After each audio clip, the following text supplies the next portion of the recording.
Alors, c'est dans la deuxième forme. Comme on a dit tout à l'heure, il faut identifier.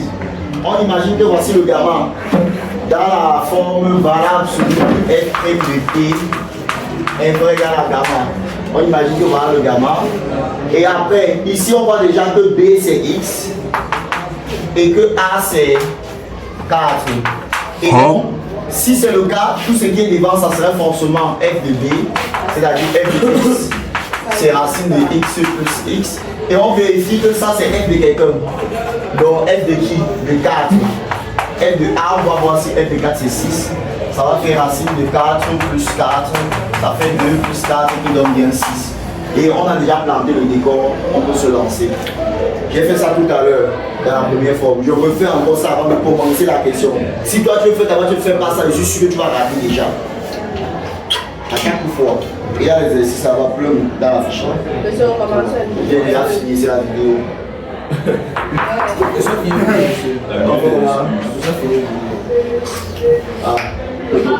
Alors, on va utiliser ça. On a besoin de la dérivée. On va se donner d'abord la fonction. Alors, comme x ici appartient, soit x qui appartient à l'intervalle 1, 4, ceci veut dire que ils ont travaillé entre quoi?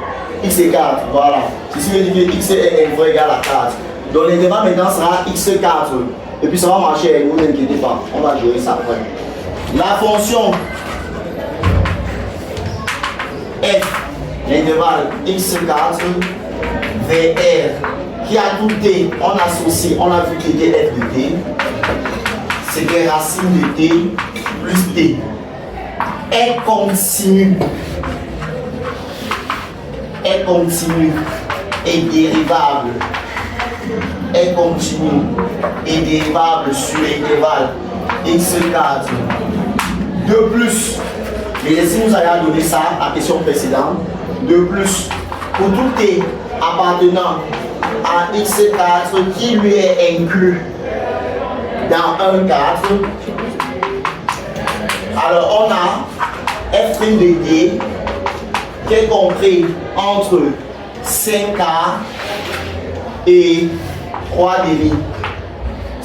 Entre 5K et 3 demi, qui est le plus grand? Entre 5K et 3 demi, qui est le plus grand? 3 demi. Je vous donne une petite mais jamais oublié. Si vous avez A plus petit que X, qui est plus petit que B, alors ça vous ne devez jamais oublier. Valeur absolue de x est inférieur égal au max, je crois que vous avez déjà dit ça. Le valeur absolue de A, valeur absolue de B. C'est pour ça que, comme 5K est inférieur égal à f' de t, qui est inférieur égal à 3 demi, alors nous avions valeur absolue de x, qui est ceci, de f' de t, inférieur égal. La valeur sur 3 demi, c'est 3 demi. La valeur sur 5K, c'est 5K. Le plus grand entre les deux, vous avez dit que c'est 3 demi. C'est pourquoi je mets ça. Et ça correspond à est-ce que ça va? Très bien. Alors, à partir de là, il est dit d'après le TIA. Ça ne va pas? D'après TIA, on a 2 points. F', valeur absolue, non, c'est F de A.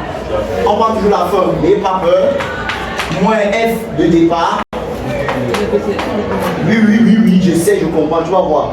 Tu as compris, petit? C'est bien, tu n'as pas encore vu, c'est que tu es une bonne chose. 3 demi.